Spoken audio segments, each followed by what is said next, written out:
Hi. Words for today, bangag.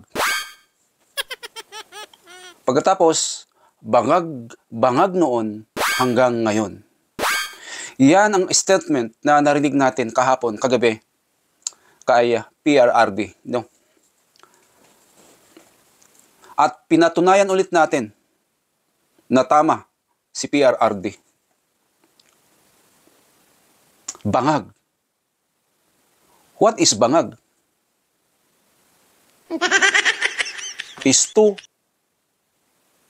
Pido. Intoxicated, ignorant, or slow-minded. Ang daming ibig sabihin ng bangag, no? Kung pagbulay-bulayan natin ang salitang bangag, ito ay malapit sa salitang mangmang. Walang nalalaman. Walang pagkaalam. Walang pagkabatid. Walang kabatiran. Yun yung bangag.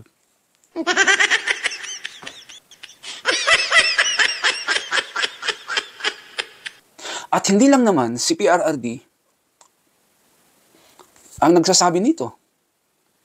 Halos lahat ng taong bayan, pagpunta ka sa social media, at basahin natin yung mga comments nila, ang dami. Sinasabi nila, bangag nga, isa. Bangag nga.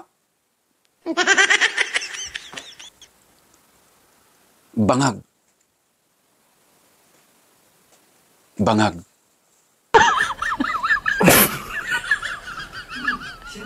Sabi ni PRRD,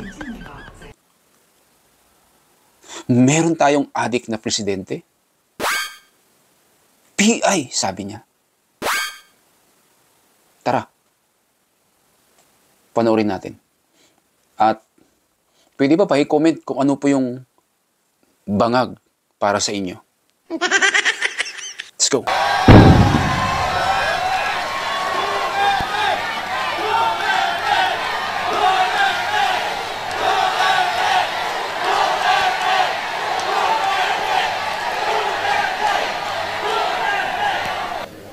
Huwag kayong magpaloko. Alam mo, Parliament, ang ambisyon niyan, karamihan galing kay Lisa Marcos at kay Romualdez. Galing kay Lisa Marcos at kay Romualdez. Bongbong bangag yan. Bongbong bangag yan. Bongbong bangag yan.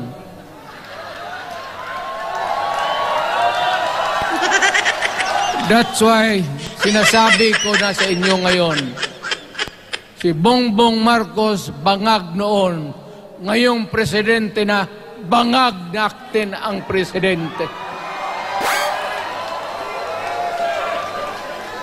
Kayong mga military, alam ninyo yan. Lalo na yung nasa Malacanang. Alam ninyo.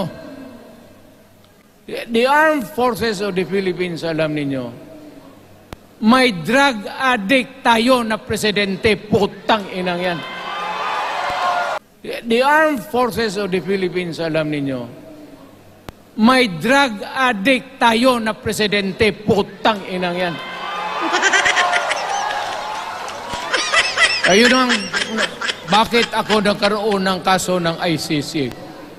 Sabi nila, pinapagpatay ko raw yung mga drug pusher at drug addict. Mabutit na lang, wala na ako sa pwesto, baka kasali ka pa. No, Mr. President, pinilit ninyo kami. Kayo yung sa Bisaya, kinikitoy mo yung Pilipino. You are testing the waters. Not even.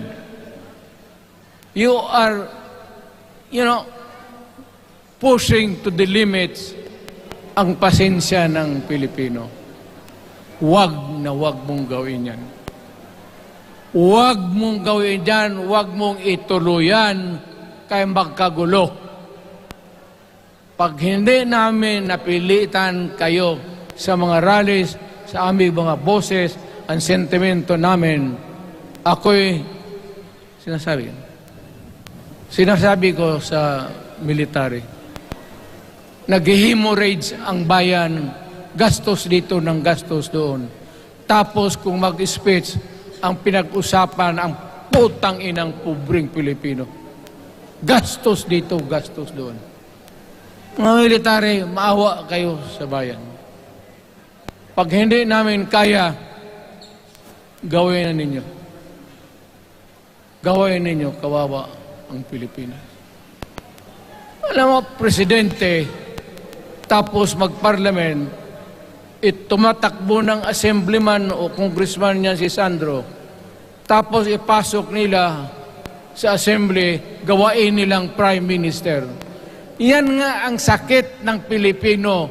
You want to perpetuate yourself in power at the expense ng buhay ng bayan. Mabuti sana kung bright kayo. Kung drug addict ka lang naman at may asawa kang hungry for power, tapos may isa itong taga Leyte, gusto siyang mag-prime minister at gawin niya itong bongbong, diyan ka lang, ako ang bahala. Ceremonial president ka na lang. Ako na ang magpatakbo ng bayan sa parliament. Yan ang plano nila. Yan ang hindi talaga matanggap natin. Kalukuhan niyang putang ina. Huwag kayong... Alam mo, bakit ako makipag-away ng presidente? Marami siyang sundalo. Kaya natin, kayong pumalag,